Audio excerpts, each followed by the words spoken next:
One, two, three. You can hear me? One, one, one. Yeah? One, two, three? Okay. This is primarily for the recording. Maybe a little, just, yeah, a little louder on the main, on the speakers, because they're ahead of the speakers. Yeah. So, a few more cars pulling in.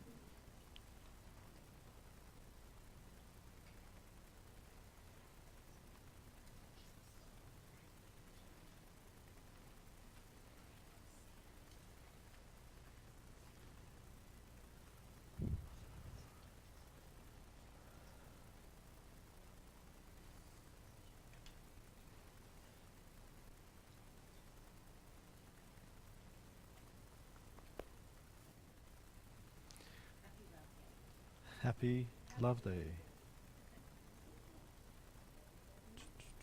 So, is there someone sitting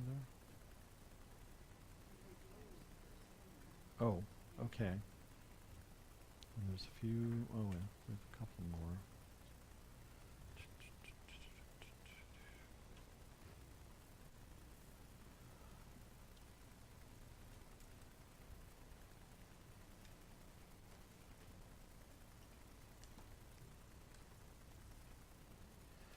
A few minutes to go.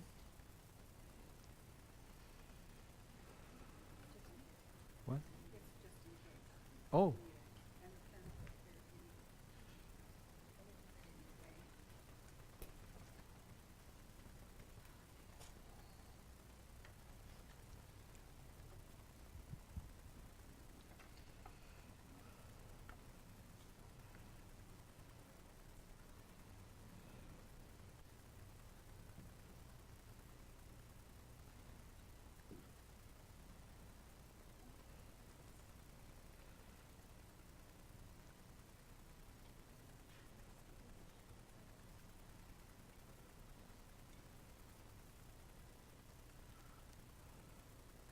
Thanks for the moral support, Joe. You're the only man in the...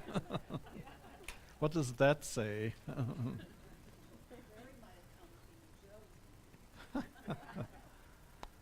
Although Ed is on the committee. Yeah. So he's just...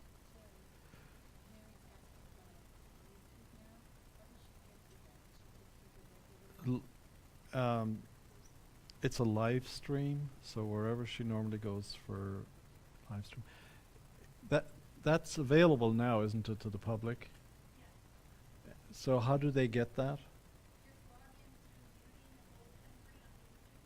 Oh, yeah.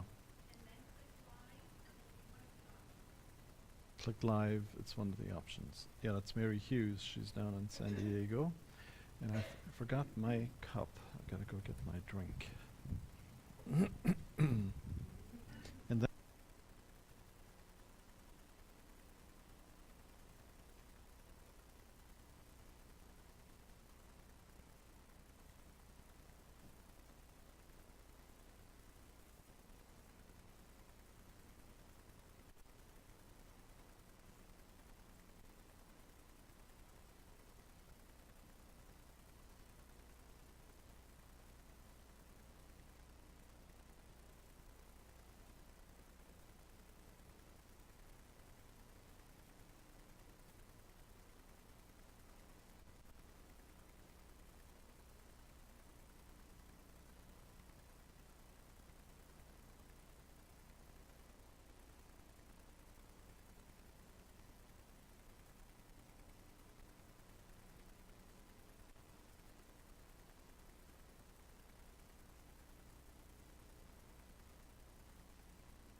welcome everybody.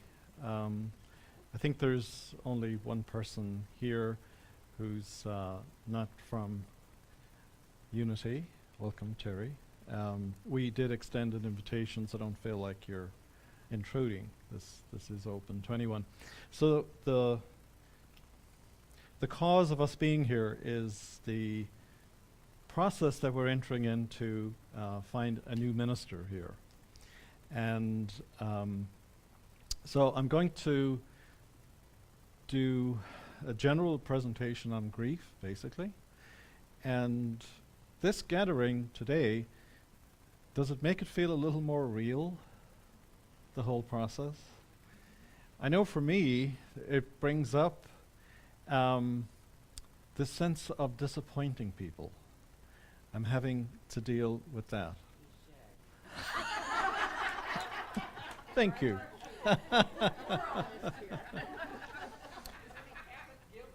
There's obviously, well, it's not so much, it's just that sense of putting people through pain, you know, and yet, that's life. Yes, yes. And Julie Zumwalt sent me a poem just before I got here, and it's for Ash Wednesday. The way that ashes know. So let the ashes come as beginning and not as the end. The first sign, but not the final. Let them rest upon you as invocation and invitation, and then let them take you the way that ashes know to go. May they mark you with the memory of fire, and of the life that came before the burning, the life that rises and returns and finds its way again. See what shimmers amid their darkness, what endures within their dust. See how they draw us toward the mystery that will consume but not destroy, that will blossom from the blazing, that will scorch us with its joy. And I love that because it talks about how, yeah, these are painful experiences we go through, whether it's the death of someone we love or whether it's a minister leaving his beloved community. That fire is always burning. And yeah, there's ashes, but remember that the flame still burns and it doesn't destroy. It doesn't destroy us if we're willing to engage the fire, so to speak. So I'm going to ask you now to engage the fire. This is going to be experiential. It's not going to be me talking. So pass some of those around, and maybe you can pass these starting over here.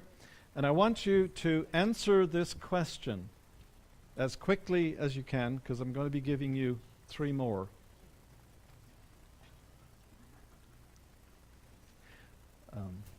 Claire?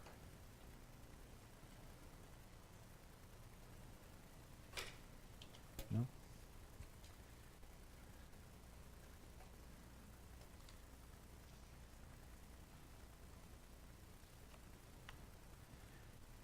Okay, so if you don't have a pen, put your hand up.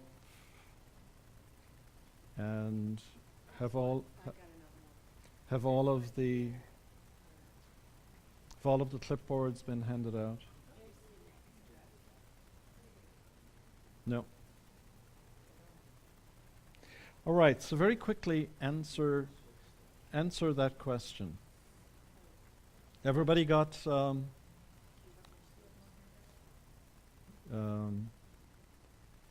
well, hang on now. How many? Let me do a count. 1, 2, 3, 4, 5, 6, 7, 8, 9, 10, 11, 12, 13, 14, 15, 16, 17. Oh, there is more here. Yeah, 18, 19, 20, 21, 22. I thought there was. I was looking behind it and I thought everybody had it. We just need, I think, one more because there's. Yeah. Why don't you do it that way? She'll write it on her notepad. So just hand the others out so that they can get started. Yeah. One more there. Okay, so what does the question say?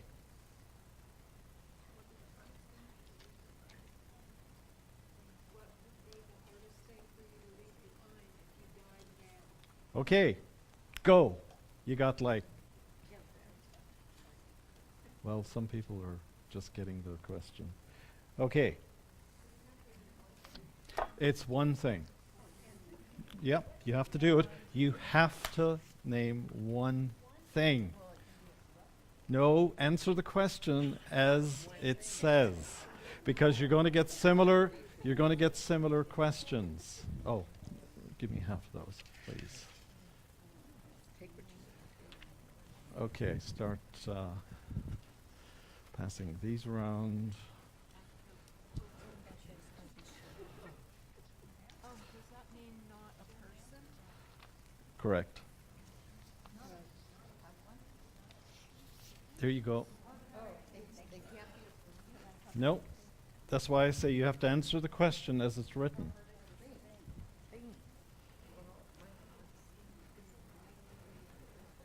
Because you'll get other questions. Okay, everybody get them over there and pass any ones that are extra along. Someone will be short. We're short just one, but there's no need to go.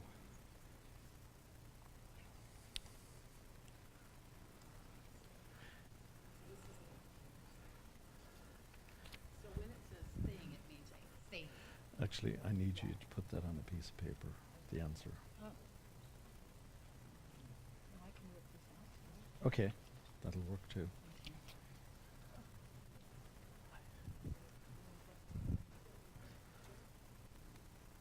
All right, so we finished question 1. You're moving on to question 2. Question 2. Can you share question 1? Okay.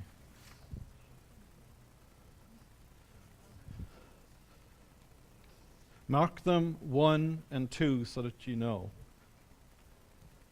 And you're going to get 2 more questions.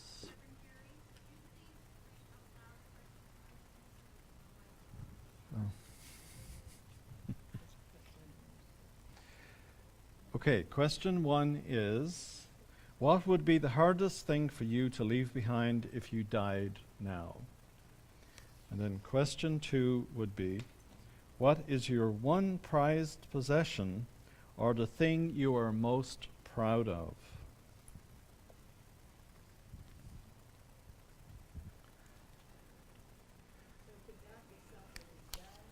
Yeah. No, no.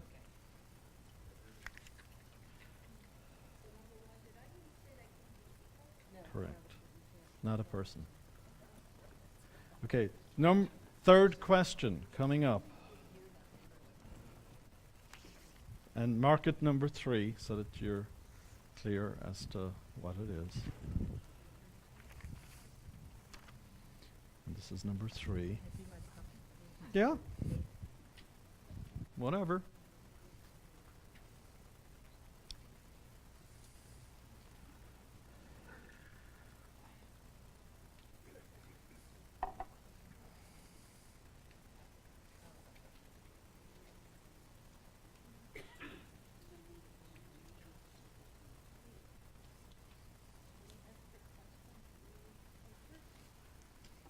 If anybody needs a piece of paper to write it on, no, we're out. Oh, okay.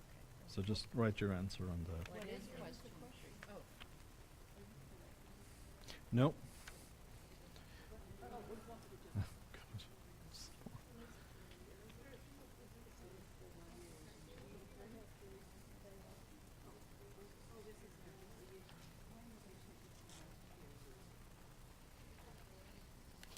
Okay, so are we done with question 3 over here? We getting there?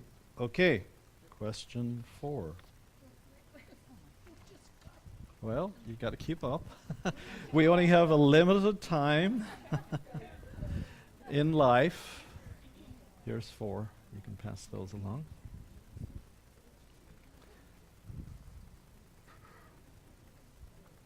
And as you answer the questions, once you're done answering all 4, I want you to put them on your clipboard or on your lap, 1, 2, 3, 4, in front of you, on your legs.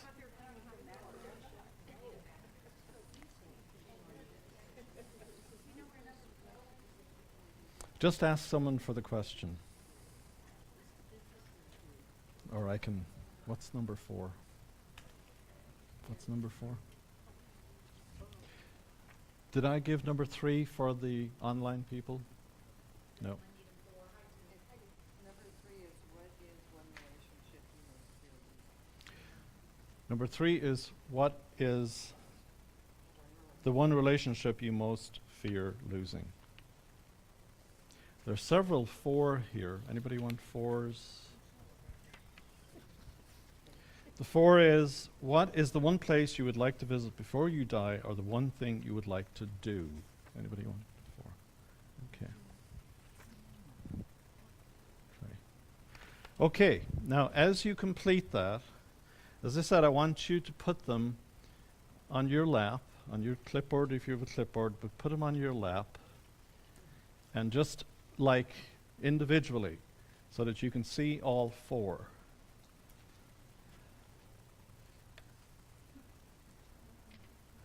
Yeah, it doesn't work. You need them on. Yeah, it's okay. Don't worry about it. Don't. You're fine. You're fine. Okay, everybody finished their 4 questions. So imagine that you are in the process of dying, and that you've reflected on these things, and you're looking at them now. These are the things that are most important to you. And in the space of a couple of minutes, death comes along and says, you can have all yours.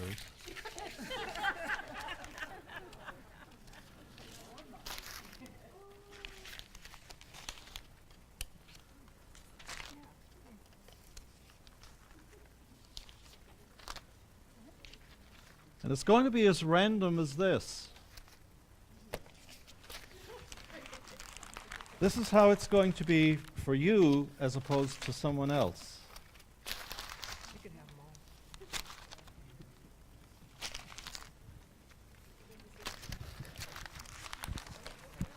all. Now stay in your own process.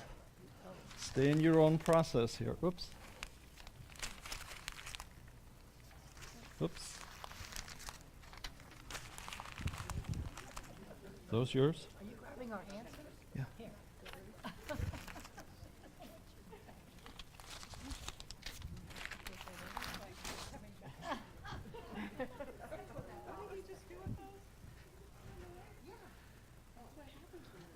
That's what happens with your disease process, your death process, as opposed to the person sitting next to you, some of whom lost nothing until the very last moment. Some of you lost your favorite relationship or the thing that you always wanted to do, and now you can't do it. It's as random as that. What does that do to you viscerally? Freeze you. Okay. Anybody else? What's the sensation of me just grabbing those and then just throwing them in the box?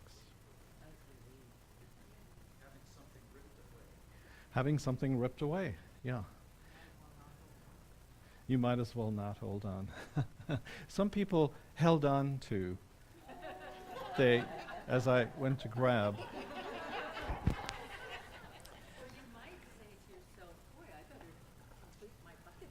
Right, exactly. Yeah, right. So we're going to have more questions. This time I'm going to do it slower. But if you need paper, you can hand these, and all 4 questions that I'm going to be asking now are on there. This is a little shift now in... no. You can relax. Notice how it makes you anxious. It's like, oh God, now this more? Yeah, no. So this was a little exercise that I did when I was the hospice chaplain at Hospice of the Foothills, when I was training volunteers. And, you know, we had a lot more time and all of that. So this, I know this is rushed. But the first question that I'm going to have you look at now is, think about your life since January 1st, let's say of 2002. So we're talking about just over a year ago. What are the losses that you've been hit with in that time that you have experienced? January 1st of 2022. I know it says 23, but let's go back to 22, okay? That you have experienced or that you have not processed fully.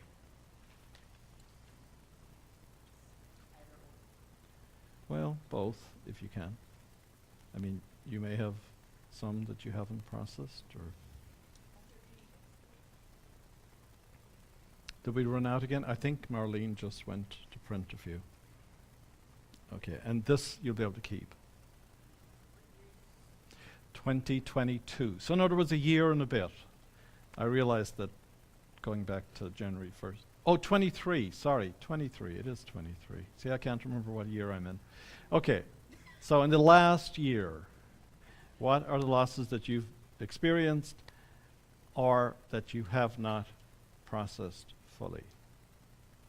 Now, I'm bringing this up for a reason, obviously, because as we go through this process during this year of finding a replacement for me, whatever is unprocessed in your recent history is going to come up. It's going to be part of the experience. Because all loss is like a chain. It's all connected. And so as you face into the loss of minister or community or whatever that means for you, you're going to tap into your own stuff. And it's going to be highlighted by the process as you go through it. And likewise for everybody else. For you're the leadership team. All the other people who will be sitting in these chairs on Sundays, and they're all going to have their stuff brought up because of this process. And don't be surprised, I guess, is what the message is right now. The second question, what is the one loss in your life that you've never gotten over?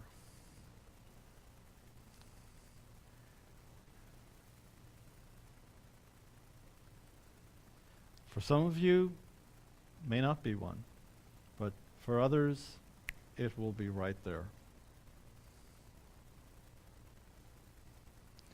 Because again, the core issues will be brought up whenever there's pain.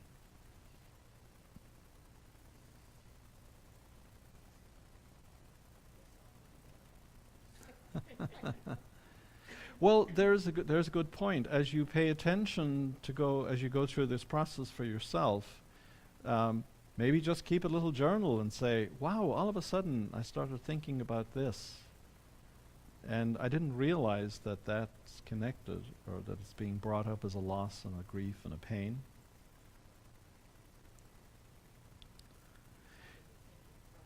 Or, yeah, I thought I processed that.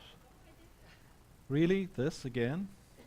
Because there's always layers, there's little roots here and there. Okay. And if you are aware of yours, then that can become a joining point. It's a place then where you have common ground with other people. You're going through the revisiting of a loss and the pain of that and the suffering of that. And obviously, like in bereavement groups, that's what brings people together. It's that common joining together in the experience. And so that becomes a strength then. As you think about how am I going to help the congregation? What if someone comes up to me some Sunday and they're crying or angry? Whatever their expression is. This becomes the place where you can share. Well, what it's bringing up for me is ... And now the person doesn't feel like they're crazy, that they're the only one having this experience. Okay? So it can become a strength. What would you say, question 3, is your original wound? Most of us grew up in dysfunctional families. We didn't grow up in functional families necessarily. And You may look at your brothers and sisters and they may seem to be fine. They may seem to have just, glided through the whole experience. But you may have something personal that is like a wound for you out of that family. And it can be yours and yours alone. No one else in the family had that. Again, we're honoring our individuality and our uniqueness. And of course, grief is individual and it's unique.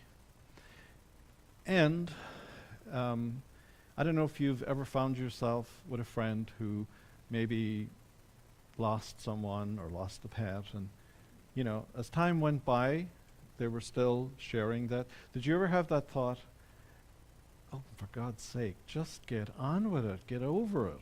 It's been ... And that's, again, a natural thing that can come up. You may be with a congregant and you may say, really? This is what you're upset about? But it's okay if you have that. That's just the judging mind that does that. But realize that everybody is on their own time, length or timeline, exactly, yeah. So we can't expect everybody to be in step in the process. And that's just a fact. Again, your core wound will be triggered, perhaps, by this experience. This is the flame. This is the ever-burning flame. It's burning that stuff out of us with each new experience of grief or loss. And we're all in it together. And it's an opportunity, of course, then to heal. That's, again, the beauty of this thing. The strength of this thing is, okay, I'm getting another opportunity to heal and go deeper, whatever the wound is. Now, this is right out of our recent book, Transitions book, that we read there back in September, October.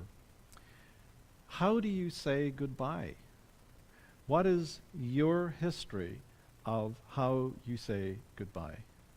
And I loved this question when it came up in the book, because it was something that I'd never really stopped and thought about. The number of times where I was suddenly yanked sideways.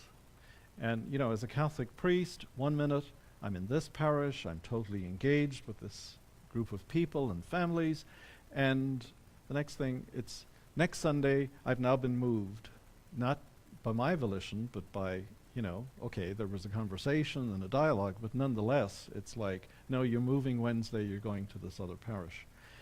And there's no time for grieving. Now, next Sunday, I have to be up there, and I have to be all smiles and welcoming and greeting and engaging and start over with this whole group of people in a whole new process when I'm grieving. How many times have we done that to ourselves? How do we say goodbye? Do we not say goodbye? We get in the car in the middle of the night and just take off and just go? Or, do we continually go back? Is it like we can't really make the break and we keep trying to, get back into that relationship that's really no longer there? So again, that's something for us to look at, because that's going to come up again. And I think, at least from my point of view, what I'm trying to do here, I'm trying to have us have a conscious grieving. That became like a movement a couple of years back about conscious coupling and conscious uncoupling. When people were breaking up or going through divorce, that it was done consciously. And that's really what it's all about as far as I'm concerned. And in a sense, someone mentioned this, as you said at the beginning there about my modeling. Yeah, because I'm talking about it. I'm here with you today, and I'm letting you know that I'm grieving too in this process. And so all of these questions are coming up for me once again. I mean, it was theoretical when we studied the book back in October, but now it's taken on a life of its own.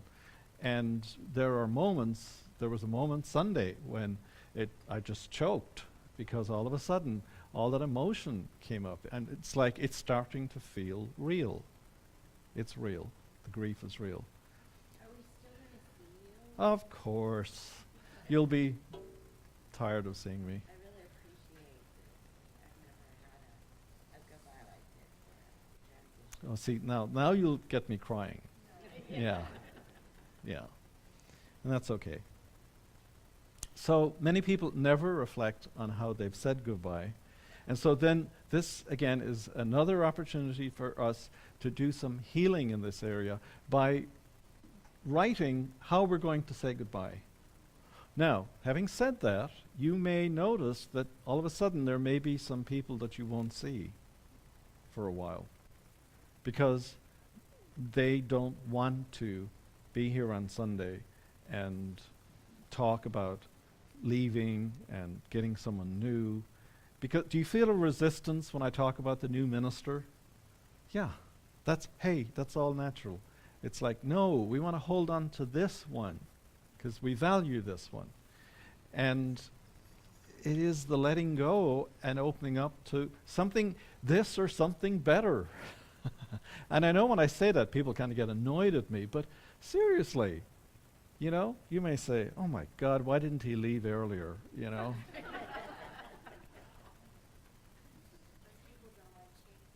We don't like change, right. Yeah, we don't like change. We like it to stay the way it is. We're in our comfort zone with each other, and this is breaking it all up. There's a famous statement by Charles Fillmore, one of his last. Sergeant Pearson, who knew him as a young lady, and was privileged to be with him. He didn't close the door, but people were no longer visiting because his death was imminent. So she spent just a little time with him, and then she said, "Goodbye, Mr. Phil." She said, "Dorothy, never say goodbye." Well, okay, that can be an avoidance or a denial, though, and I would say goodbye and stay open to the relationship and how it's going to change.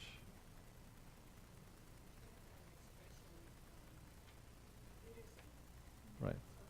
Till we meet again.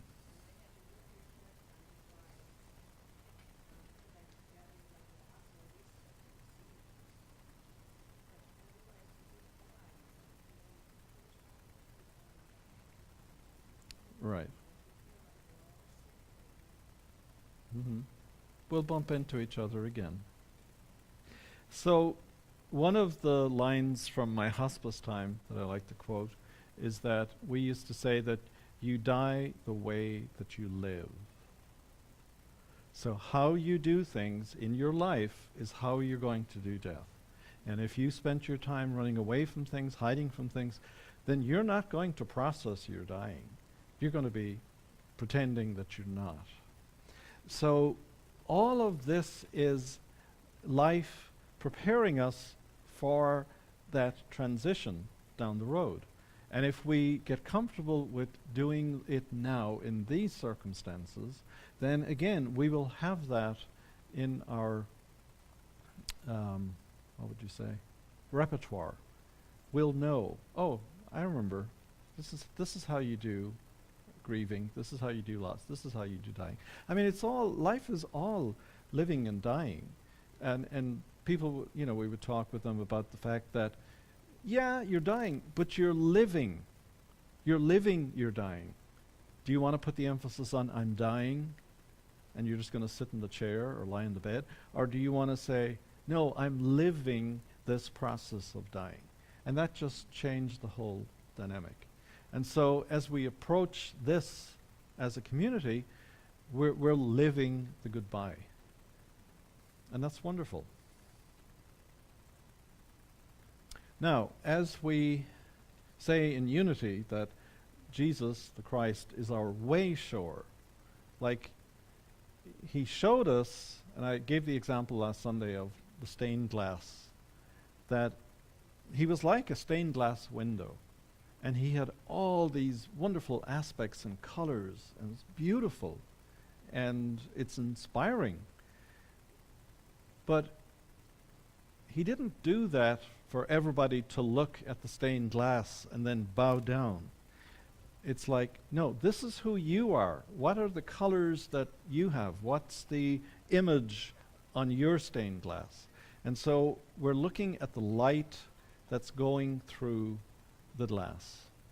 And that's where we're keeping our vision as we move forward, that the deepest part of us, the essence of ourselves, the true self, all of that is what's going to grow in this process if we allow the ego to kind of fall away, the ego self. And what we are doing then as the leadership team, I'm doing it for all of you, you're doing it as the board. Who are the board members present? Okay, you're doing it for the leadership team. The leadership team is doing it for everybody else in the congregation. We're way showers. We're showing people how to do death and dying, grief and loss. And not everybody gets a chance to do. I mean, this is an amazing opportunity for us, really, as you think about it. It really is, truly, a conscious process. And as I said, it starts with me, goes through the board, and through everybody else involved then. Okay. So what we're doing, another way of looking at it, is we're stirring the pot. We're stirring the pot of grief. And as we dig down into it and we stir around, we're going to be pulling stuff up for everybody. And as you're sitting here right now, I can tell, I'm seeing people dabbing their eyes. I'm seeing people looking a little depressed. You know, you'll go through these experiences, just either talking about it or being in the room with it or watching someone else go through it. Things are going to be stirred up. And so I'm going to ask, what anticipatory grieving are you doing right now? So just take a little moment here. You know, people who, like Claire, who had Jay on hospice, go through anticipatory grieving because you know that it's going to happen, you know that it's coming, and you're, again, it's like there's that permission when hospice is there. Oh, we don't have to pretend. We can talk about this. So the fact that we're talking about it now is anticipatory grief. Several Sundays I've had people come up to me and say either I'm really sad, I'm really mad, I'm really angry, I'm really hurting. And you have to be able to stand there and just accept that. Just create the space for others to be able to be real with you. And you don't have to fix it. So what are the things that you're thinking about or that you've thought about or that you're anticipating? About everything. Well, There's nothing I feel like as you're talking and I'm listening to this, and I think that the one thing you said is, what is the one loss in your life that you have never gotten over? And the only loss I could think of was this. And that this is what I'm processing now. So no, I haven't mm-hmm. processed it all. I'm Mm-hmm. going through that grieving process. Mm-hmm. And have been ever since I've known. Right. And so I love what you just said about just being there, Mm-hmm. being that open Mm-hmm. heart for whoever, not having to fix it, not having to have the right answer, Right. but just being love for whoever is needing it, and then receiving that back. Mm-hmm. It's very real. Okay. Anybody Very have? real. But what did I come here for today? I didn't come here to be sad. Okay. Well, see, that's the beauty, though, of anticipatory grief, because it's gradual and it's popcorn, and you're leaving off a little bit of the pressure and a little bit of the steam, and that's great because you will probably have a greater capacity not to react in the moment, or if someone starts crying, you won't necessarily, go there. You'll have a little more bandwidth to be able to just be there. And if you do, it's fine too. But thank you. Anybody have a thought what's the anticipatory bit that you're doing? Well, I've already grieved the loss of you once when I moved away to Oregon, and I moved to San Diego as well and went to the Unities there, and Mm. nothing felt like this, so that was huge for me. And when I decided to move back, it was one of the biggest positives was that I was coming home to you. Mm. You're like the first church, the first Jesus that I trusted and felt that home. Mm. And it's like it never dawned on me that you would retire. I thought you were going to I be just mine forever. grow old. Yeah, my boots on. Yeah. Claire. Well, I've been here almost 10 years. This has been such an incredible place of growth, Mm. and I'm afraid to the minister to promote that same continuous growth.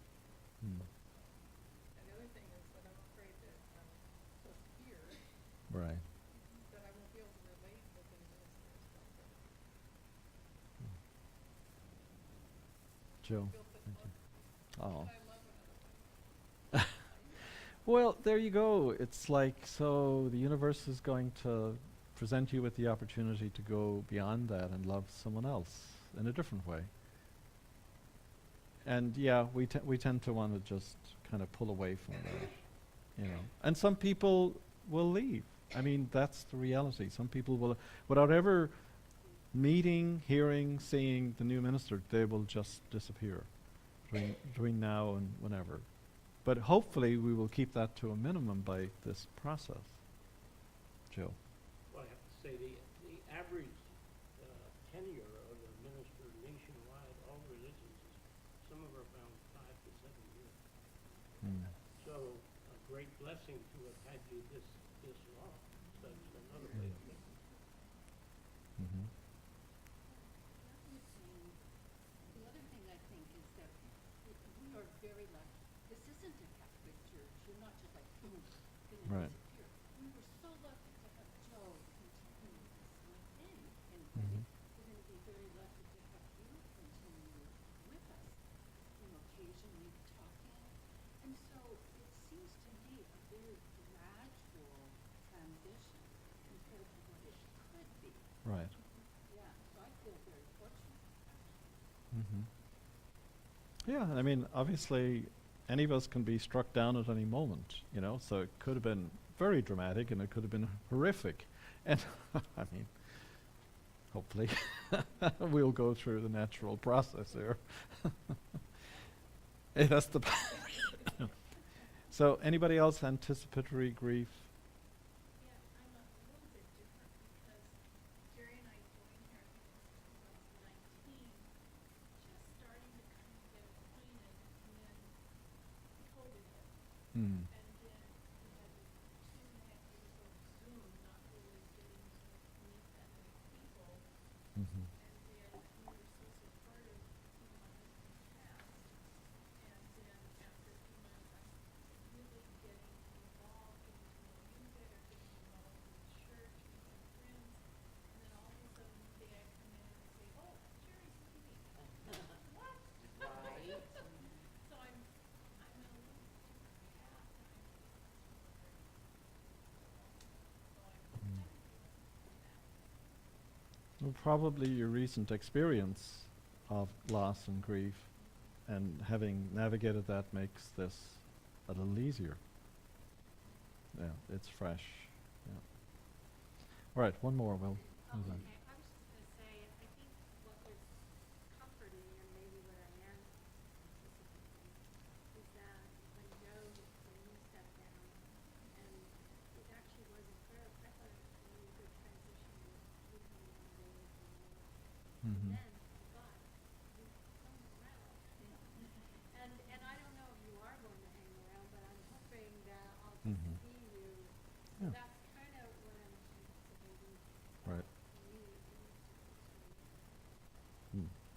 So let's get the record straight. Dennis and I are not moving anywhere. I have no intention of going anywhere, as far as I know. And I will be around.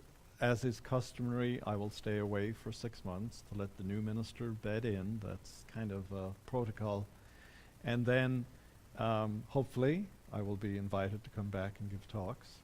And who knows, maybe I'll continue with my imaginal healing and other things like that. So, yeah, I don't intend. So Like, would you turn up at some classes? yeah, this is this is what's different for me. I started out here as a congregant in 2003, and then I came to work here in 2005. So this is my spiritual home. Like, I'm like you, I'll be a congregant coming back because I want to be spiritually fed here with all of you because you're my spiritual family. So it's a little different again than maybe other situations, yeah.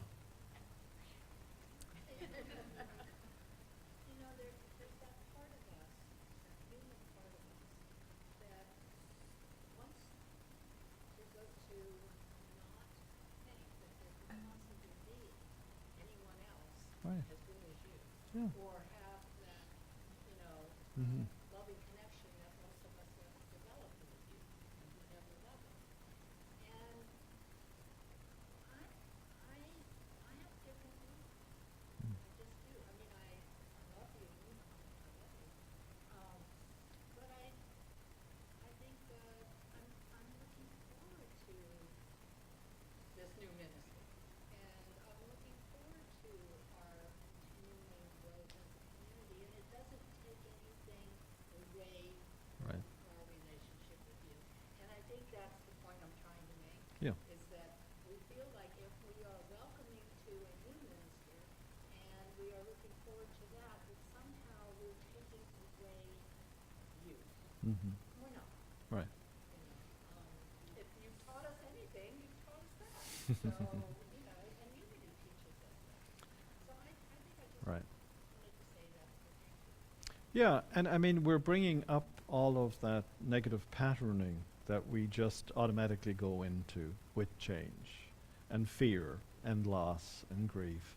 And as I keep saying, it's like the other side of the coin is I mean, the schooling that some of these younger ministers have gone through, I would love to have had that. I mean, integral theory and spiral dynamics and so many other things.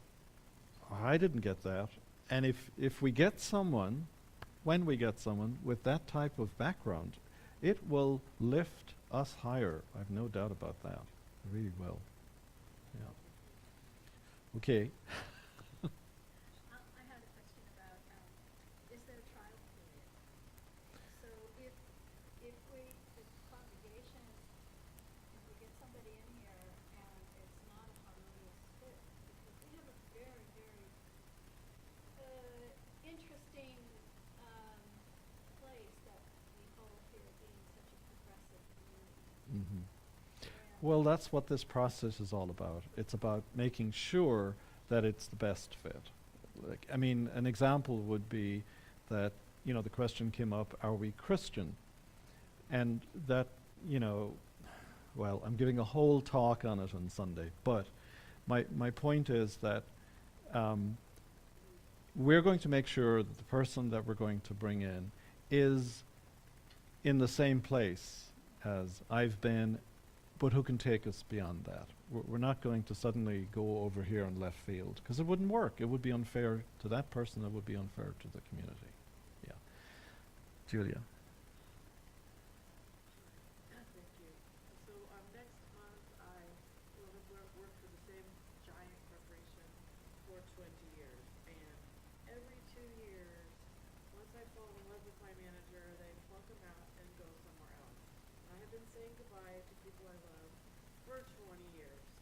And I've made this shift that, like in the last couple of years, when I hear somebody's leaving, I'm no longer sad. I'm like, good for you. You get to do something different. You get to grow. You get to expand. We're going to be Facebook friends now because I don't Facebook if I'm working with you. But, I'm so excited for them, and they're so happy happy to have someone happy for them because everybody wants to hang on. And once we get through the fire and we come out and look at it from the other side, everybody's happy with the new person. Everybody loves the change. We all take what we have. We're still the same workforce. We work with them and we work without them because we are a solid team that works with and depends on each other and cares a lot about each other. It's no different in this community. So I'm so Right. happy for you that you get to Thank expand you. who you are, Mhm. and we get to expand who we are. And yay, somebody else gets to be with us. Let's hear it. Woo! Thank you. We'll bottle that and have you deliver that. Okay, so I've only got about 12 minutes left. I was going to say something in response to that there, but anyway, moving on. So, everybody will be triggered differently. You'll be triggered differently by their triggers. Just try and stay open and be in a neutral space. Allow people their experience. The big thing is with grief, you do not try to fix it.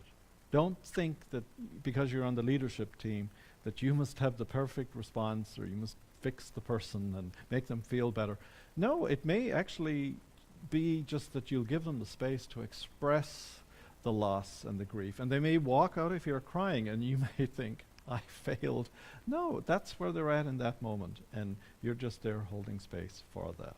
So I want to very quickly talk about... Just one point, because it's so serious.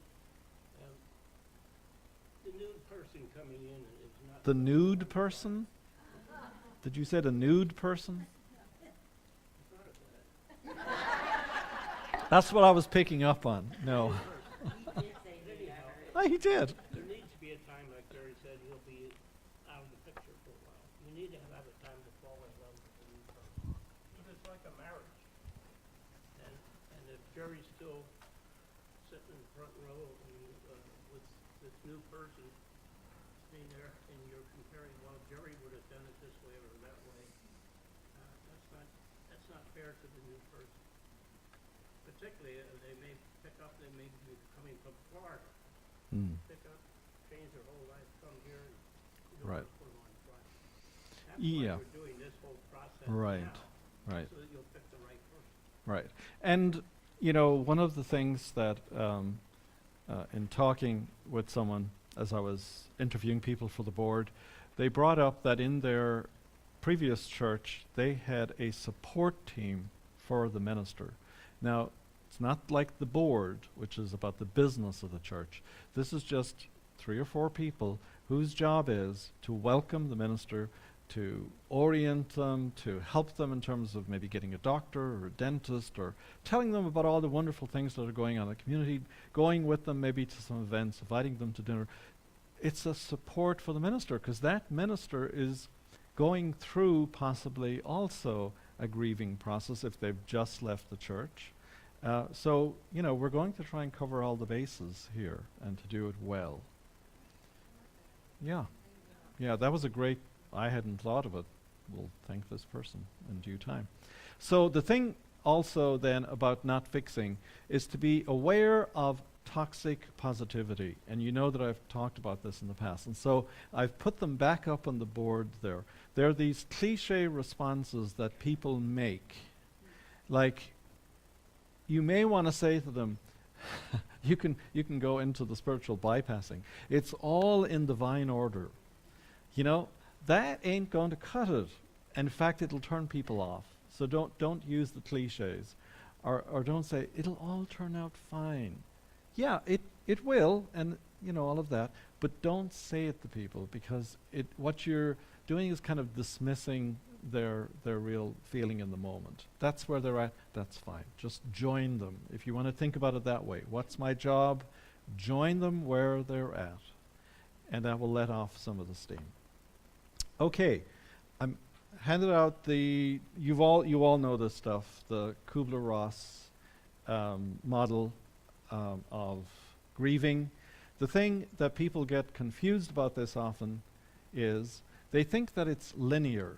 Okay, step 1, I'll go through being angry. Step 2, I'm confused and lost. Step 3, I'm bargaining. Step 4, and then 5 I'll accept.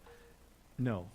It is a complete mashup of those different elements. Okay?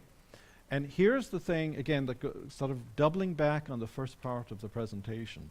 If you have experienced grief yourself in the last year, if you're dealing with something that could be a loss of property or a home or damage or the snowstorm and all of that stuff that it brought up, you will have cycles of grief going on at the same time. You have a cycle going on here where you're angry, and then over that is this cycle where you're still bargaining about whatever happened to the house in the storm, and then maybe you've got the minister leaving down here, and you're just like confused. So that's how multiple grieving cycles interact. They're like on top of each other. So you could have all 5 going on at once, and at any given time something may trigger you here that may just kind of blow up in your face. It may feel like that the grief just becomes too much. And so keep an eye out for people. Be aware of the people who have suffered big losses, and think about things like the storms and the fires and all of that, and just make sure that we're keeping that in mind as we look around the congregation to look after people. So, as I said, it's not about fixing. What it is about is caring. And it's about showing that you care. And that's really what we want to do in this process. Now, I'm going to kind of jump over a little bit here for a moment into the Enneagram. And if you don't know what the Enneagram is, that's fine. Don't worry about it. But just basically that there are 3 centers that people operate out of. You operate out of the head, out of the heart, or out of the gut. How people grieve, how they're going to go through this process will differ. If you're a head person, your way to deal with it perhaps is to get real organized and to get thinking and to get problem solving. And great, we need people like that, don't we, Marlene? Or if you're a heart person, then they may be the people who will carry the grief more emotionally for the whole community, and they'll be the ones who will be more tearful or more upset or more impacted that way. And then, of course, you have the gut, the people who hold everything in their gut. They may seem fine, they may seem like, oh, they don't seem to be too concerned or worried, they seem to be going along with the program here, but you don't know what they're carrying. So again, it's like there are filters that people have, how they present themselves. Don't jump to conclusions that they're not grieving. You know, the person who's busy suddenly volunteering for everything and doing everything, they may be in deep grief, but that's how it's showing up, not necessarily that they're crying. So here's the thing I learned in my counseling days. So there's like a cake, a layer cake of feelings. And you can write these down. First one is anxiety. That's often where we start out, right? And then on top of that, we move then to fear. So you can put an arrow or you can put the fear on top of the anxiety. And then we move through the fear to hurt. And then above that comes guilt. This is just like a natural progression that goes on within us. And then above that, above the guilt is rage. And above the rage is frustrated desire. When you see people who are in a rage, what they're really trying to express is this frustrated desire. They're not able to do what they want to do or get what they want to get. And then above that is love. So you could see how you could go up and down this layer, the stairs of emotions. And if you're in whatever state you're in, have a look and see what's above it, what's below it. Anxiety, fear, hurt, guilt, rage, frustrated desire, love. And then there's another layer of a cake, and it says the first layer is violence. That's where we experience violence out there. What's driving that? Above that is fear. And then if you go deeper, what's above that is sadness. Sadness can fuel fear. What's above that is loneliness. People are feeling lonely. What's driving the loneliness? A sense of emptiness. And then the next layer is presence or beingness. And then above that is consciousness, awareness.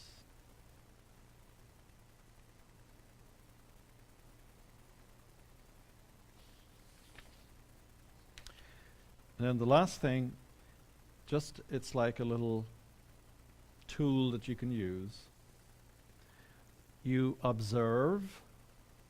Okay, that's the first thing. You do that for yourself or for someone else. You observe. You notice the feelings. And then you look to see what are the needs of the person or those feelings. What are those feelings really trying to get at? What's the need there? And then to be able to encourage yourself or others to ask for what you need. And that could be when you're dealing with people here after Sunday service, or maybe as a chaplain in prayer, or you're having a coffee with someone. Just, think about that. Observe. Notice what the feelings are. What are the feelings really asking for? What is the need there? And help them maybe to verbalize that. And it could be something that they need from us. And of course, I was saying this to Marlene earlier, that the more we communicate, and without going into details all the time, but the more that you communicate with people and you tell them what's happening, like a great example a while ago was when I was asked, are you leaving the area? And I've been asked that several times, because that's important for people. Now, you know what? Maybe the person will never see me again after, but that's not the point. It's satisfying a need that they have right now to feel like, you're not abandoning me. Maybe that's, like if we go, the observation is, they asked that. Okay, what were they feeling? Why were they asking that? What's the need there? Because they want to feel like that I'm still going to be around. Maybe they want me to do their memorial, or maybe they're planning to get married and they want me to do their marriage. You just have to sort of go down the little list there and see. It can just be comforting to people. And the invitation, of course, that we're all getting here is to grow as our true selves, to realize that all of this is temporary, all of this is passing. The one person that will always be with you is yourself, your true self. And the last piece that I'm going to hand out it's from the Sacred Enneagram, and it talks again about the three centers, the three personalities. There's three personalities in each center: the head, the heart, the gut. And what is required in terms of prayer, and this is going to lead over to Sandy. We'll take a break and then we'll come back. That the ones, the nines, and the eights, those are three different personalities, want stillness. They want stillness. The twos, the threes, and the fours want solitude. And the 5, 6, and 7 want silence. They're kind of similar, but they're different. So if you know your center type, this is where you need to go during times like this to comfort yourself and to help yourself process through things. Okay.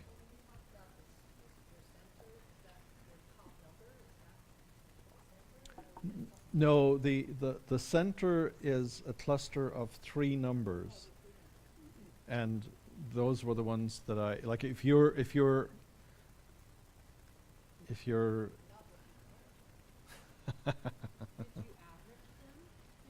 no, no, no, no, no. Your number, like, if you know your main number, that is a certain center. It's either the mind, the heart, or the gut. Oh, if anybody wants to find that out, I can send you a very simple little 3-question thing that will lead you through that. I realize that was very rushed, but hopefully it at least brought up some ideas for us to look at. So we're going to take like a 10-minute break, and then Sandy is going to talk to us then about how to process with prayer.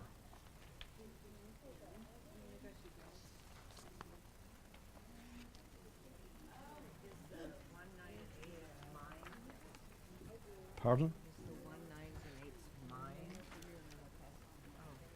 Yeah, So, I see this, but what are you? I'm just wondering, I'm a 7. Okay, Would that be gut? so you're, Mind, heart, or gut? 1, um, 9s, and 8s. oh God. So, well, these are the heart. I think these are the gut and these are the head. There's 5, 6, 7. So you're the head center, I think. I've taken at least 3 introductory Enneagram classes.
yourself here. I think.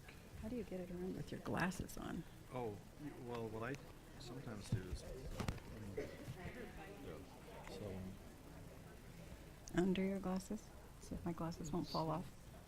There we go. There you go. Oh. My ear's not big enough. Okay. We need to. Yeah. There you All go. right. Is that good? It's kind of buckling.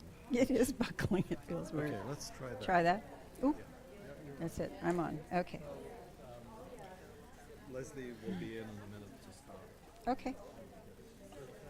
When she gets it Okay. recording. This is really funny, Jerry.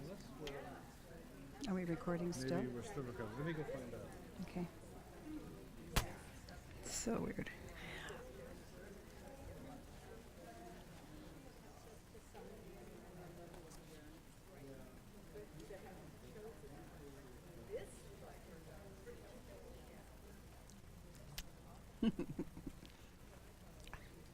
Thank you. Thank you. What? I'll let you hold on to them, and if anybody needs paper, can you I just... just passed him out. Okay. Okay, but- No, no, what, if in case anybody needs it.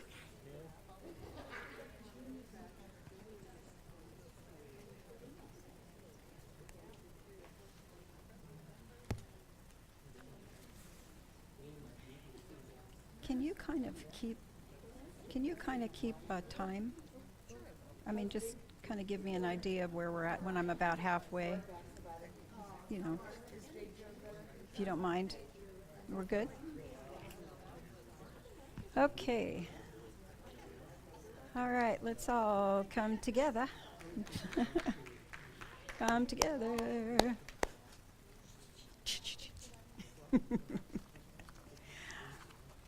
All right. This is very odd. Okay, if I look a little awkward, I'm not used to having this thing on my ear. All right. Can everybody hear me okay? All right. What time is it? For 1 hour. Thank you. All right. Well, let's start. This is very odd. All right. Here. It's falling off of me. Oh, tape is okay. Do we have a mic? All right. Well, let's while I'm getting taped up, maybe we could just all sit, feet on the floor, take a nice deep breath. Just be fully present here. We've just had a wonderful experience with Jere, talking about grief and processing. All right. Thank you very much. All right, so take a nice deep breath. Yeah, and let it out. Okay, you need it up. All right, can everybody hear? Oh, project more, okay. I'll project more. Talking about prayer, it has to be more silent, but no. All right, so taking a deep breath and be fully present. So I really appreciate what Jere had to say about grief. It really brought up a lot of things for me in terms of how I have dealt with grief in the past.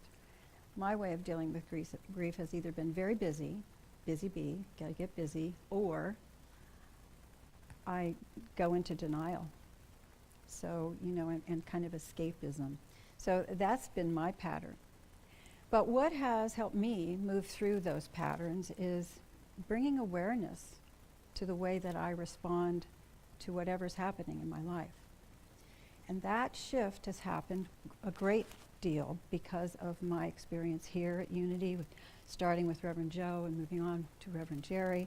Just the growth that I've seen in myself, as many of you have expressed, has helped me to understand my own processing and bring my awareness and consciousness to that. So prayer is something that can be transformative to you and to somebody that you're holding the space for, even if you don't say a word. And that's the thing that I've been learning, is at one of the chaplain trainings, it was Frank Castro-Weir asked me, he said, "Do we always have to say a word when we're praying with someone?" And the answer to that is no. But what we bring to that time that we are with someone is our presence, our willingness to show up, to be present, to be grounded, and to have an open heart. And from that place of an open heart, listen. Deeply listen. And as Jere said, observe. So when we're in that space, no words sometimes are needed. And when we ask, again, being connected within our own hearts, to our divine knowing and our spirit within, ask, is there something for me to say? And when you just ask that simple question and then listen, and you'll know if there is something that you can say that would be comforting. And sometimes there is nothing to say. Sometimes there is a handshake, sometimes there's a hug. Sometimes, again, it's just silence. So I like the Enneagram, Jere. That was wonderful to see that, the different levels, and sometimes we need stillness or silence. And it's important that we know our own way of showing up in that way.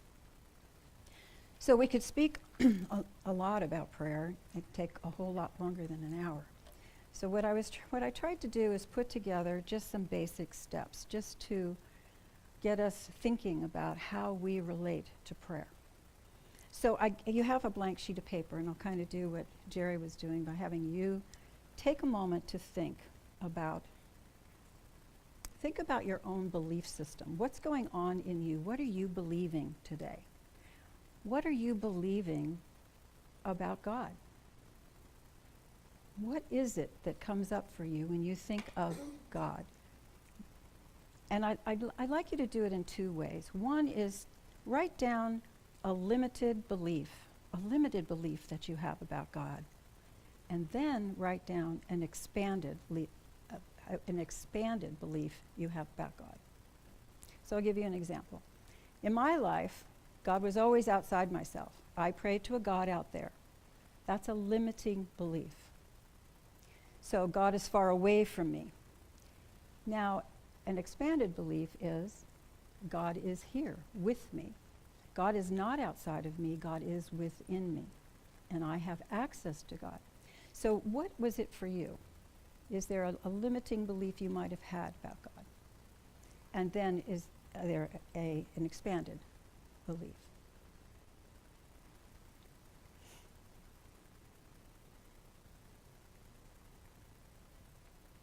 Now, when you're finished with that, let's look at the self. What limiting beliefs, excuse me,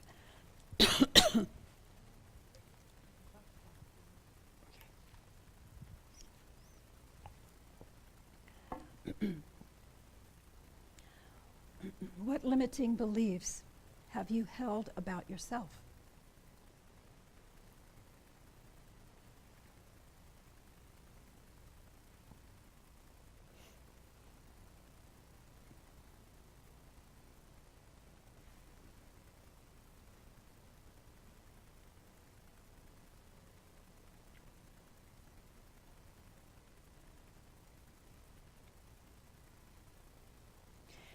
And then take a look at what are the expansive beliefs, the really unlimited, expansive beliefs that you have about yourself.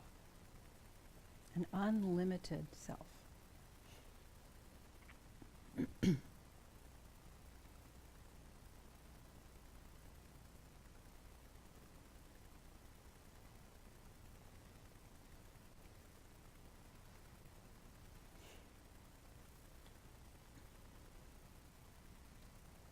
So I'd like to see if anybody be willing to share. Let's start with God. Anybody want to share something that is a limiting belief about God? God is in heaven, okay? Judgmental man. A judgmental man, yes. I think we'll share that one with you. Okay.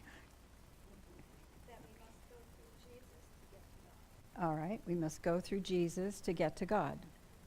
All right. God didn't exist. Yeah, excellent. Okay. All right, then what is an unlimited an unlimited belief or expansive belief about God? God is everywhere.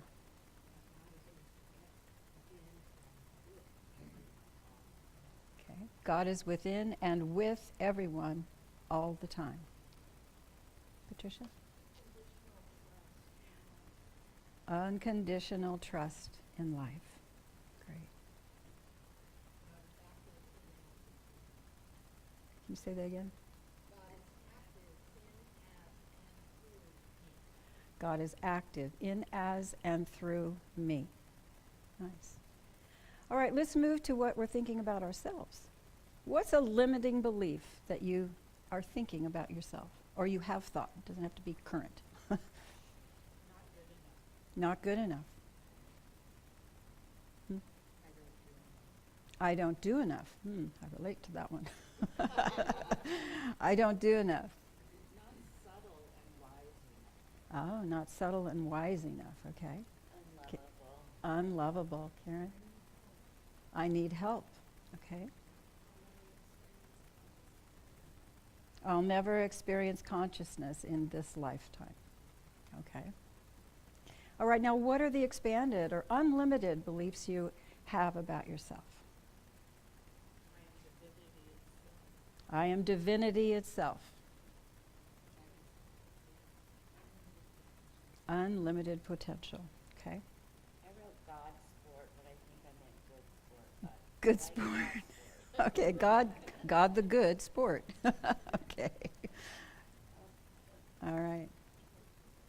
Joe? I have always been shown the way, like Uh-huh. it or not. I have always been shown the way, like it or not. Yeah, okay, very good.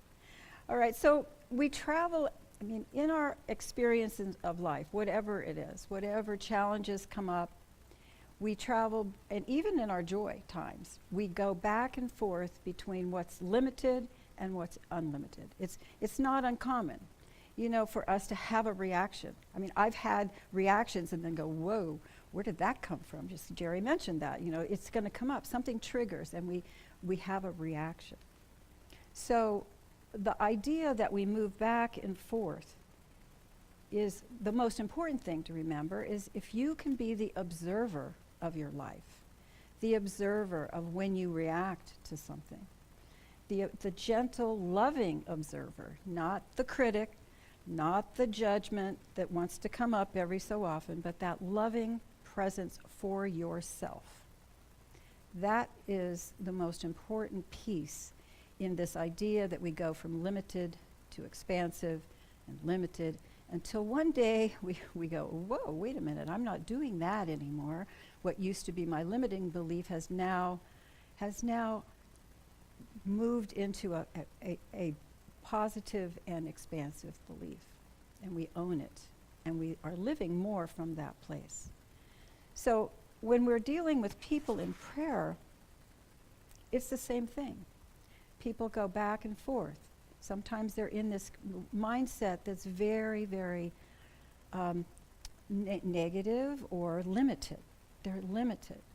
And so, again, when you hold the space that's a more expansive space, not saying a word, but just knowing the truth of who they are, and just being the truth of who you are, which is love, which is the presence of God, which is all a presence and a part of all that is.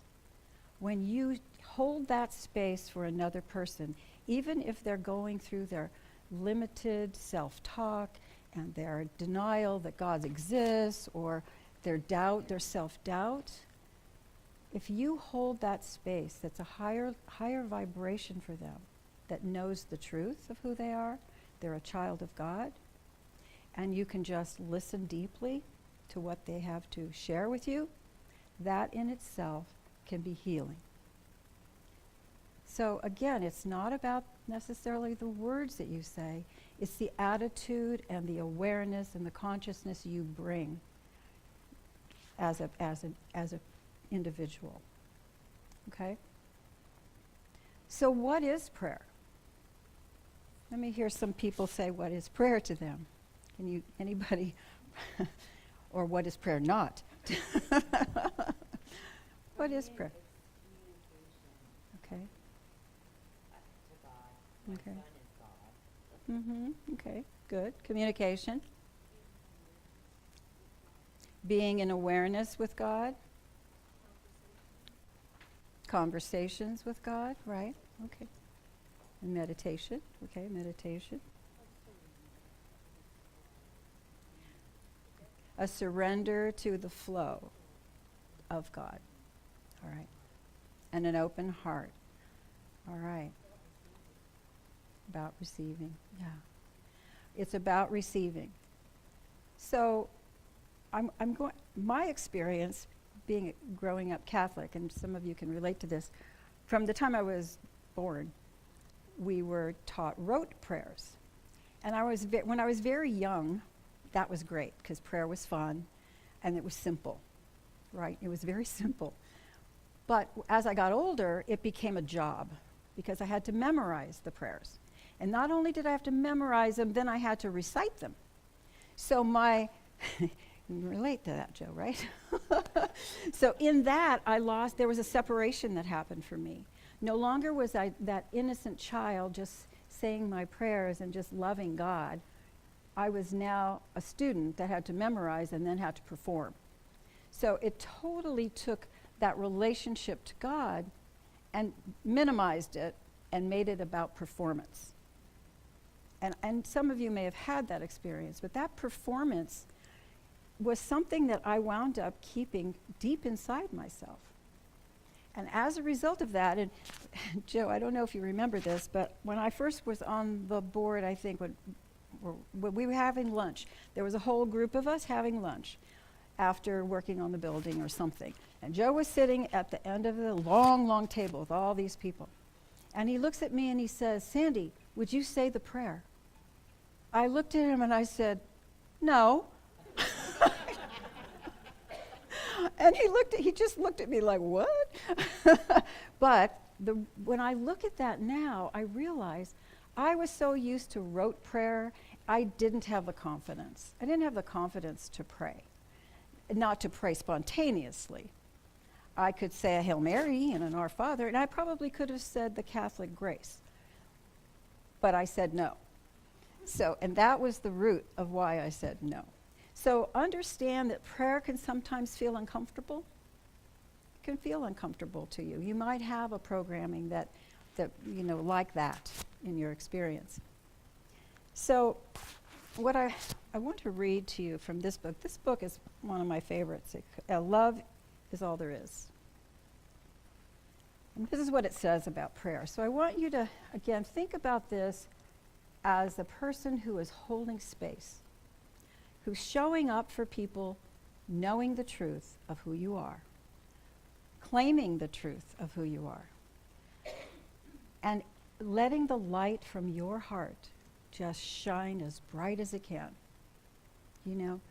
and just be there in that way. So prayer, in this book, it says, "Do not pray to me for anything, for I have given all to you already. Do not pray in worship of me, for I do not want to be worshipped. For worship is meaningless. Pray only for the revelation of divine truth, for the truth shall set you free. For the truth is love, and love is all there is. You should pray to express gratitude, but not for my sake. I do not need thanks for providing all to you in love, for I can do nothing but express myself. You should express gratitude for your own sake, as a way of reminding yourself who you are. When you remember who you are, you remember that there is nothing for which you need to pray, for you have everything you need already." And I love this because it's really the truth. Who are we? We are the light of God. We are the sons and daughters of God. But yes, we are the light. We are here to bring that light out into the open through our very presence and by our claiming that which we are. That is the truth. And as we say in unity, that is the truth. Let us own it. Let us own it.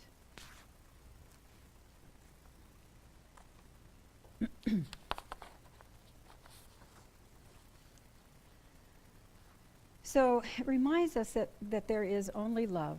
And when we surrender whatever our limited beliefs about ourselves are, may come up, when we surrender that, truly surrender it to that higher power, to that knowingness within ourselves, that spirit that's living and breathing as us, we surrender it. And there is no judgment. There is only love in that place. So bathing those fears or those anxieties or whatever's coming up in you, taking a moment to be in the silence, the stillness, solitude, whatever it is for you, and just remember that. Remember that by surrendering, we are giving it over to be healed. And it works. It's like you don't really have to do anything. And as Jere said, there's nothing to fix, folks. There's nothing to fix. It's only to become aware, to bring our consciousness to our life and to our actions and to our existence here on this planet with each other. Right?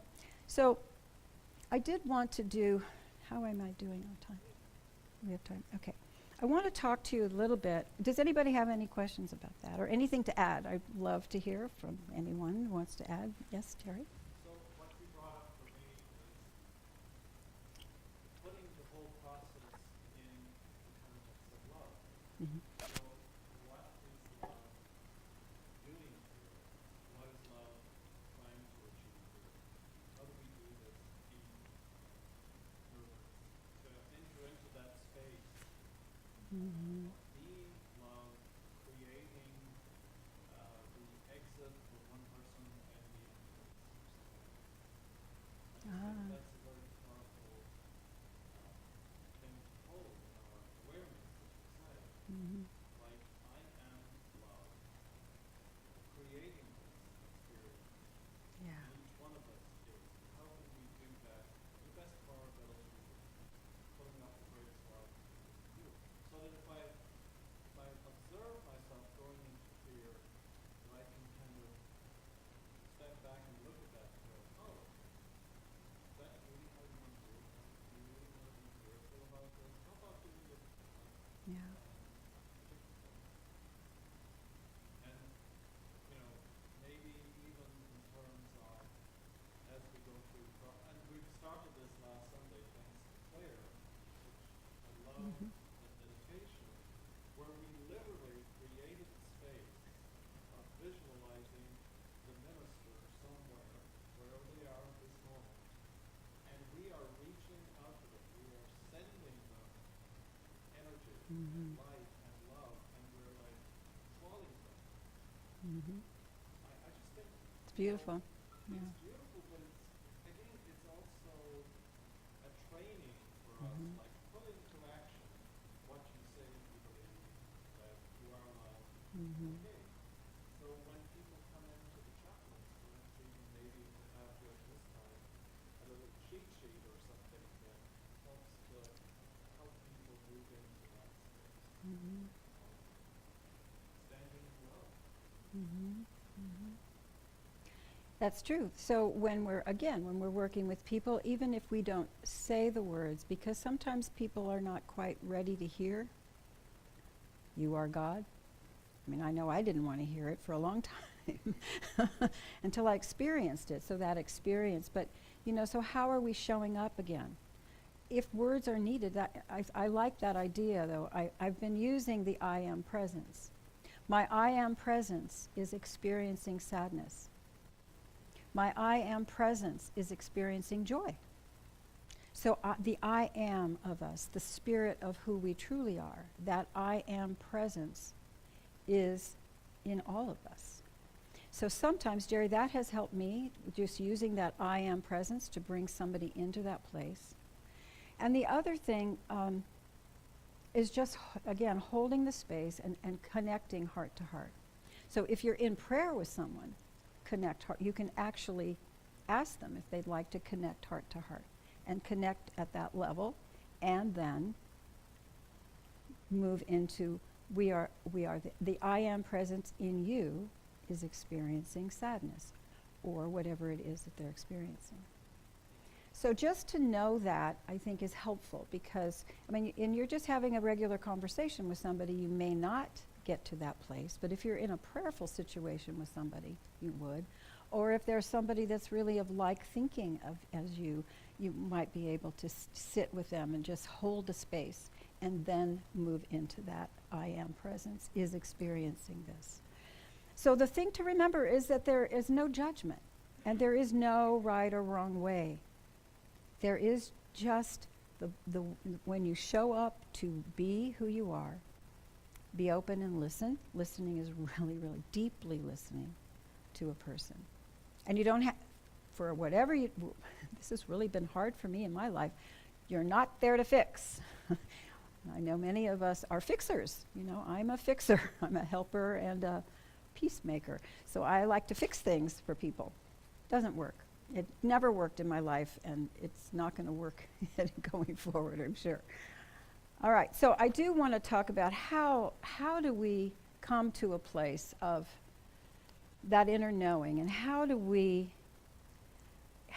combine, open our hearts more. So the thing that has helped me in the past is working with heart math. So I learned heart math back in the day when I was at Unity in Walnut Creek. And the minister there, David MacArthur, wrote the book, The Heart Intelligence.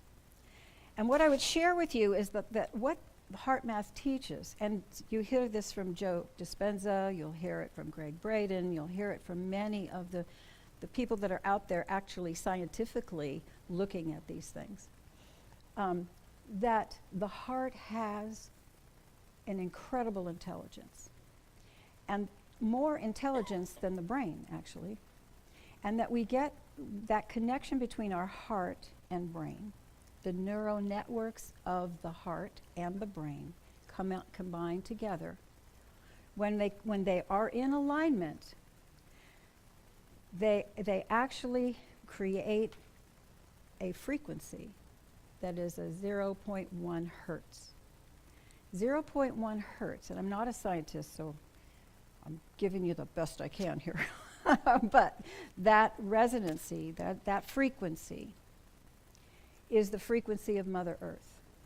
And heart math and global coherence have shown that in a chart. They've actually measured. So when we are in that state of alignment, our brain and our heart is sending emotion is creating an elevated emotion, a positive emotion like gratitude or joy or appreciation. It sends a message to the brain. So they're all in alignment there. But the heart is the one that is the one that is growing and expanding, and the one that is actually helping to produce a result in your life. Again, nothing you're doing. It's just the way the energy moves, and trusting that that which is within you, your soul, your spirit, your whatever you want to call that higher self, is moving you in the direction of your good always. Yeah, you have? Yeah, it's good. It's great. Yeah. So the heart frequency, so it's actually harmonizing the system and bringing it into a coherent state of being. And in that coherent state of being, where the heart and the brains align and are in sync, it creates a sense of inner peace. And again, in the stillness and in the quiet, you can create a sense of inner peace and renewed energy. And that frequency is it's a gentle frequency. So we're all learning to be gentle with ourselves, right? We go through life trying to really be gentle with yourself. But that frequency, not only does it makes you calm, you then it sends like a loving energy through your whole body. So your body is feeling it. Your body is getting a new message. Oh wow, I'm peaceful. I'm calm. I'm relaxed. I am love. I'm being loved. It's a way of loving the self. And not only is it loving the self, but it's loving Mother Earth, our mother. We are connected to the earth, and that frequency is all up and down through us. That frequency of that level of, it's like tuning your radio, I guess, to the station. So it's a really important concept. And if you want to know more about it, Heart Math or Joe Dispenza or who did I just mention? Joe Dispenza or Greg Graydon. They have some wonderful videos out there about it. Okay, so what I'd like to do is have you experience that. What it calls for is just a shift in your focus. So the shift is from your mind to your heart. A shift in your breathing. Your breathing gets slower, more deliberate. And a shift in your feeling, what you're feeling. So I'm going to ask you to we'll do this together. Oh. All right. How am I doing time-wise? Good? All right. All right, so let's just take a minute to put down what you might have, your pens and things. You don't have to write anything down here. So just feet on the floor and just gently close your eyes.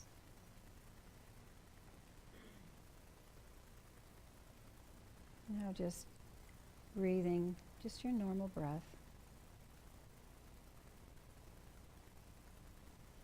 So shift your focus from your thinking mind to your feeling mind. Your heart, from your mind to your feeling heart.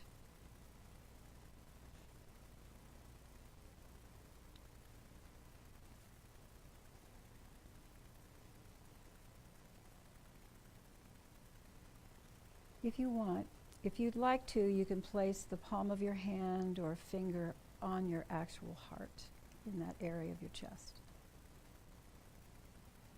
Just gently touching. And allow your awareness to go to where you feel the touch.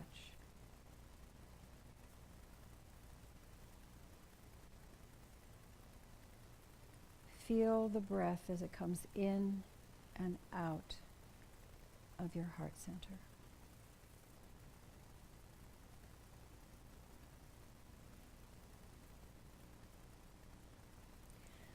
So now slow your breathing, a little more than normal. A soft, gentle breath.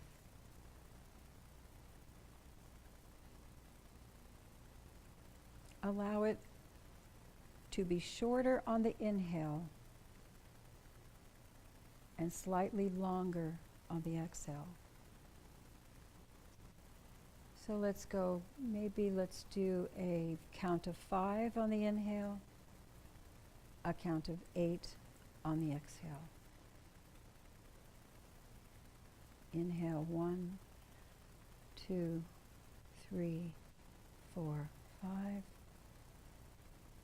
And exhale 1, 2, 3, 4, 5, 6, 7, 8. And do that a few times. Inhale.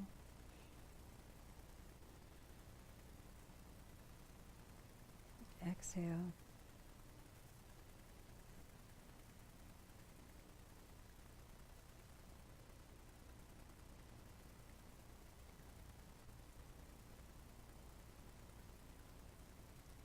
This slow, gentle breathing signals to the body, to the vagus nerve and the parasympathetic nervous system that you are safe.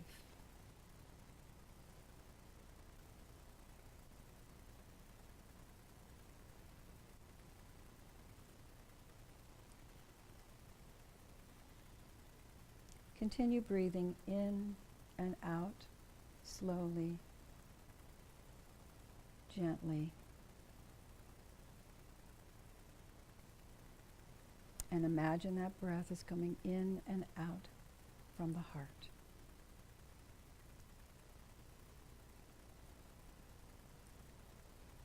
So let's choose an elevated feeling like gratitude. Think of something that you are grateful for.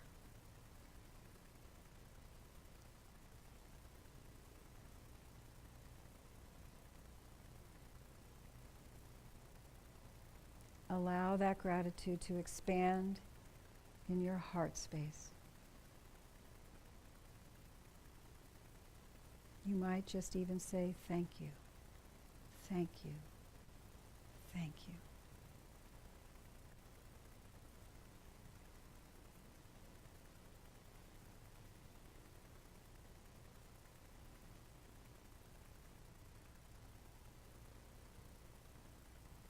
In this space, you're creating that frequency that aligns you with your heart and your mind, bathes the body in love, and connects to Mother Earth.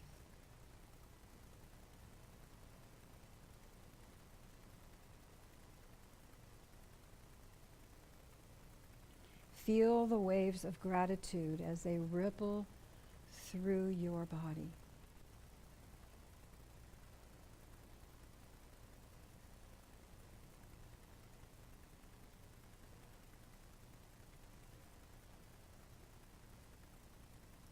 And now expand that feeling, that frequency out beyond your heart, beyond the physical body.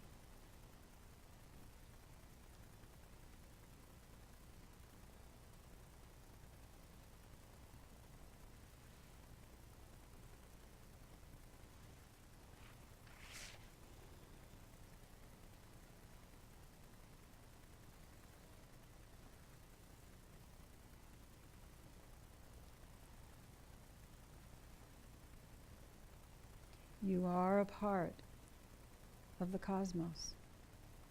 You are one with all that is.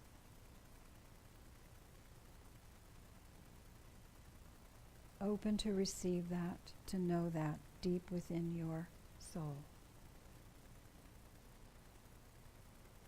And so to take a breath and begin to feel your body in your chair. And when you're ready, you can open your eyes.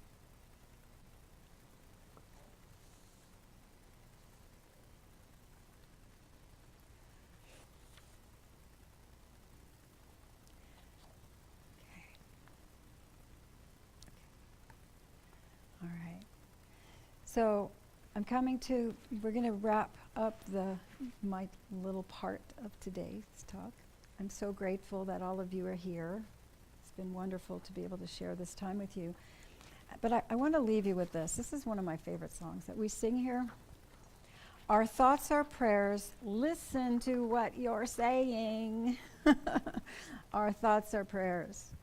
Our actions are prayers. The words that we say are prayers. And our life, this was another one. Our life is a prayer and thoughts of God in action. And know that God is always there. God is always there. So again, just to take a look at what you said about God and how it's changed in your life, and maybe take a look at your self-talk and how maybe it's changed today. And really hold that as movement, that you are moving and changing and evolving, and you're here to serve, as we all are. And we're here to be the love we are, and to know that truth deep within us, and to live it, to claim it, to live it every day. So I did want to open, if anybody had a question or anything, we have a few minutes. Does anybody have any thoughts, questions, anything? No? Joe? I think it's always been helpful to me that we don't pray to change God. Yes, that's right. God does not win football games. Oh, don't. But we pray to change ourselves, and then we ourselves can change. I think it's that. Did everybody hear what he said? That God caused the San Francisco 49ers to lose. Yes. It's God's fault the 49ers lost. That we don't pray to change God. We pray to change ourselves, right? And then we show up as who we truly are. Thank you, Joe.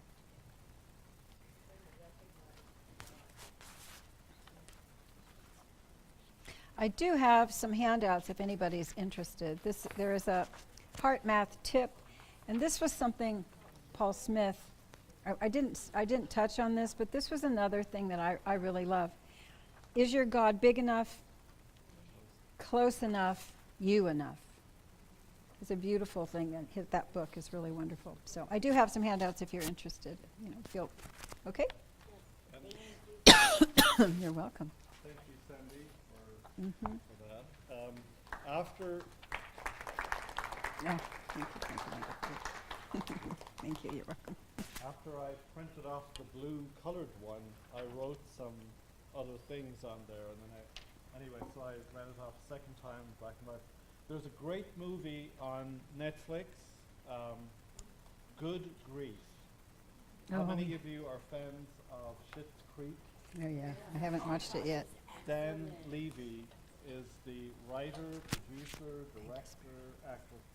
I thought the script was amazing. For the way he so beautifully wove through the experience of loss and grief. And it wasn't moribund or heavy or anything. It was just so well done. So if you do have Netflix, that's Good Grief. Great movie. There's a book, if you are going through the process of grieving, it's called A Year to Live. by Just Peter take one if you want it. Green. We Just used pass this it. at hospice many years ago. There's a book called The Grief Handbook. And then there's our own Kathleen Trials, Embracing the End of Life. Yes. So that's all in there. Grief brain is real.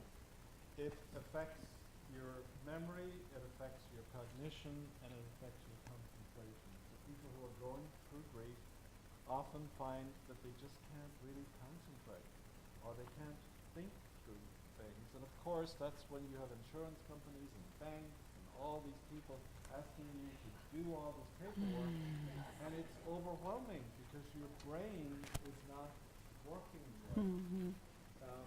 And memory. So part of the memory issue, if you're already having some deep grief and loss, you may have even more difficulty. And of course, it affects the physical body, the endocrine system, immune system, nervous system, and aging. It ages us, it can.